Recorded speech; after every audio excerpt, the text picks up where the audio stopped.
fariinta aan diraya waa inay siday aniga iigu caddahay aan ugu caddayn karo maxay qofka kale marka xeerkaasi waa xeerka koobaad ee aynu ilaalinayno fariintaydu waa inay caddahay waa inaanay madmadow lahayn markaynu murmayno maxay dhahaa si cad baan kuugu sheegay iyo iigumaad sheegin baynu ka doodnaa soo maha wallaahi bilaahi intuu qofku soo horfurso anigii wallaahi si cad baan kuugu sheegay inaanan waxaan kaa qariyi jirin adna waxaad leedahay maya isaa imay soo gaadhin qodobka labaad waxa weeye waa inay fariintu dhammaystiran tahay hadday fariintu kale dhiman tahay waxa weeye dee fariin maxaa qofka gaadhaya marka waxa weeye fariintaadu haddii aanay dhammaystirnayn iyadana waxa weeye laguma fahmi karo ama qor ama ku hadal ama ishaaro sida doonta u dhig haddaan fariintaadu dhammaystirnayn waa xeer labaad oo ay tahay inaynu xoogga saarno waa inay fariintaydu dhammaystiran tahay saddex waa inay fariintaydu kooban tahay fariintaydu waa inay kooban tahay waay muxuu lahaa hadraawi saddex erey halkii dooni 30 yaanay kugu qaada macnaha adigoo erey keliya ku gudan kara haddaad maantaba aaraar iyo baane iyo faan iyo balaayo ka sii horraysiiso qofkuba automatically waad sii bologaraysayba macnaha intaanad ujeeddadaadiiba ka hadlin ayaad albaabadiisa iska sii xidhay dabeedna marka dambe wuxuu ku odhanayaa soo biyo dhac soo biyo dhacunbu qofkaasi ilaa maanta ku haynaya marka macnaheedu waa weeye fariinta koobani way ka qiimo badan tahay nin dadkii wax qori jiray ka mid ahaayee oo faransiis ahaa ayaa la yidhi waktigaa kugu yaroo waanu ognahay oo qoraal badan baad samaysaa haddaad wakti fiican heli lahayd maxaad qori lahayd baa lagu yidhi markaasuu yidhi fariinta ugu kooban baan qori lahaa marka maxaynu garanaynaa inaan hadal tiro akhriyo ama hadal tiro qoraa way fududahay laakiin fariin kooban oo nuxur leh inaan soo ururiya way ka hawl badan tahay maxay inaan iminka iska hadlo iyo inaan qodobo idinkala hadlo keebaa nuxur badan waxa hawl badan inaan qodobadan soo ururiyo laakiin caawaba haddaan doonayo inaan hadlo waan hadli karaa waxbana islama fahmayno laakiin iminka markaynu qodobkaa ka wada hadallo waxaa laga yaabaa inaynu wax isla fahmayno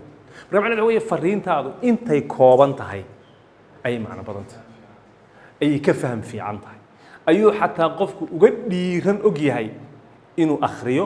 ama dhegaysto maxaa iminka youtube-ka 5 daqiiqo 10 daqiiqo looga dhigay mawaadiicdiisa maxaa looga dhigay waxaa la ogaaday dadku si loo arko laakiin haddana bal xagga kale taga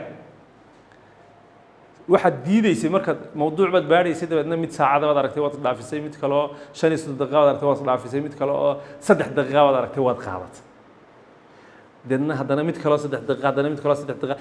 12 habeenimada is arkaysa adigoo maraya 9kiina bilaabay sad isu lahayd 3 daqiiqo kaliya eeg adigoo 20 min 3 daqiiqo ah ama 30 min 3 daqiiqo ah dhameeyay oo haddaad kii 1 hour ka dhageysan lahayd dhammayn lahaabad is arkaysaa marka macnaheedu waxa weeye waxa koobani muxuu keenaa waxaynu raadinaynaa waxa kooban waxaynu raadinaynaa inaynu si fudud u fahamno way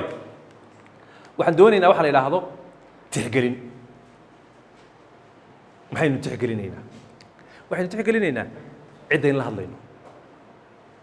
qofkaynu la hadlayno haddii aynaan tixgelinin maxay nagu dhacayaa ya maxaa la yidhaahdaa xib liakhiika ma tuxibu linafsik soo mahe la jeclo walaalka waxaad naftaada la jeceshahay sidaad jeclaan lahayd in lagula hadlo sidaad jeclaan lahayd in wax lagugu sheego sidaad jeclaan lahayd in lagugu dadaalo qofka ugu dadaalo markaad doonaysa inaad wax fahamsiiso waayo maxaan uga soconnaa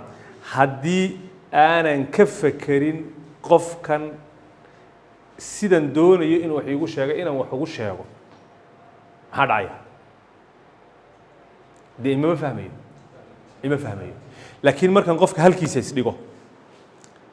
ee aan doono hadalkii uu igu odhan lahaa inaan ku idhaahdo ixtiraamkii uu siin lahaa inaan siiyo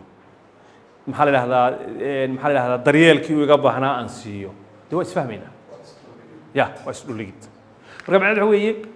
waa xeer ka mida xeerarka keena in xidhiidhkeena la fahmo waa xeer ka mida xeerarka keena in xidhiidhkeenu hirgalo sidaynu doonayno u hirgalo 5 waxaynu ku hadlayno iyo waxaynu qoraynaa waa inuu saxsan yahay haddaynu erayo qaldan iyo wax wada typing error midna ku jiro qorno ama erayo aynu kala wada reebnay iyo hadal maxaa la yidhaahdaa allahuma salli calaa maxamed 7 macno yeelan kara aynu dadka la wadaagna ka warrama midkaabe mid buu qaadanaya anna si baan u fahmayaa adna si baad u qaadanaysaa waa in warku saxan yahay saxnaan maxaa kale ka mid noqon kara waxaa ka mid noqon kara grammar ahaan naxwi ahaan sidan waxa u dhigaya xitaa inay saxan tahay marka inta badan tani waxay aad u khusaysaa qoraalka way xiriirku qoraalna uu leeyahay hadalna uu leeyahay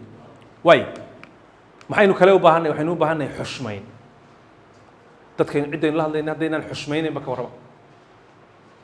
haddaynaan ciddaynu la hadlayno danba ka lahayn wax alla iyo waxaynu doonno aynu kula hadlayna ka warrama maxaa dhacaya dee in fariintayda uu iska daa inuu ifahme inuu ila dagaalamo inuu dee u diyaar garoobo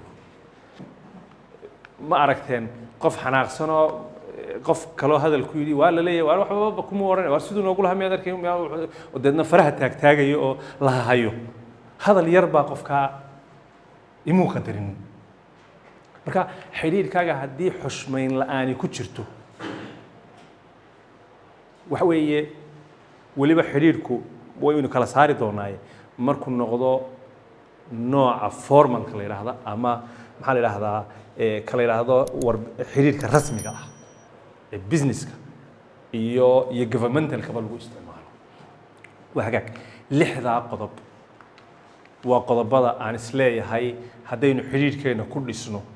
ama xeerarka aynu isleeyahay haddii xiriirkeenna aynu ku dhisno cid aynu isfahmi waayna ma jirto